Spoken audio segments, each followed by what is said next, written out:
président Kabila n'a pas eu un seul petit mot de compassion pour les atrocités subies par les populations du Kivu. Aucun mot de compassion. Aucun mot. Aucun mot, j'ai lu, aucun mot de compassion. Sinon, la préoccupation à récupérer le pouvoir, d'après sa tribune. Mais de l'autre côté, nous avons un président qui est préoccupé par les atrocités de son peuple et qui voudrait y mettre fin. Vous voulez empêcher à ce président-là de mettre fin aux atrocités de son peuple pour qu'on discute d'abord du partage du pouvoir. Non, c'est immoral. C'est immoral. C'est immoral. Quand il dit que le M23 a des revendications légitimes. Mais que dit la Constitution lorsqu'on a des revendications légitimes? La Constitution dit de prendre les armes. Au contraire, la Constitution dit dans son article 64, celui qui veut prendre le pouvoir par les armes, eh bien, le peuple doit se lever contre lui. Ah donc, il pousse le M23 à prendre les armes et il demande au peuple congolais de croiser les bras. C'est contre nature. Mais Satoulou, depuis toujours, l'opposition, même lorsque Kabila est au pouvoir, a toujours accusé Joseph Kabila de travailler en collaboration, en intelligence avec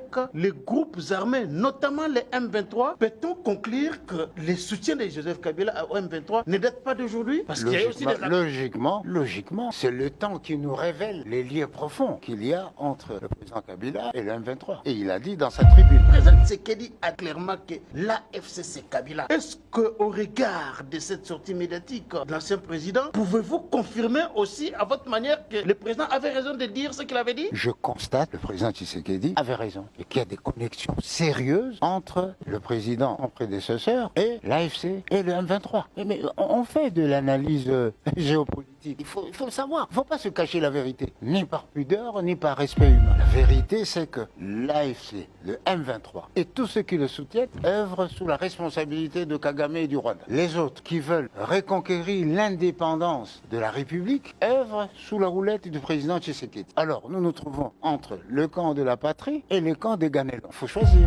Les camps du partage du pouvoir auquel vous faites allusion, incarné par Joseph Kabila, dans son discours, Kabila n'a pas parlé du partage du pouvoir, M. Atondo. Il a parlé des revendications légitimes du M23. Il faut avoir une lecture métaphysique de ce que vous voyez. C'est ce que cela signifie. Parce que, bon, revendication, légitime, illégitime, ou factice, on va aboutir à quoi? Partage de responsabilité, mixage, brassage dans les administrations, etc. Aujourd'hui, c'est la... Là, le Rwanda va se retrouver non. Et là, c'est la priorité par rapport à celui qui veut sauver les Congolais des atrocités des armées d'occupation. Mais c'est immoral d'établir une équation. C'était immoral. Aujourd'hui, c'est que le peuple congolais attend d'un ancien président de la République, par ailleurs sénateur à vie, c'est d'appeler les gens à se mettre derrière Tshisekedi pour d'abord bouter l'ennemi dehors et créer les conditions pour que nous puissions discuter. Mais sinon, c'est faire l'œuvre de l'étranger. Et la conscience nationale et les impératifs de son statut lui interdit d'avoir partie liée avec l'étranger.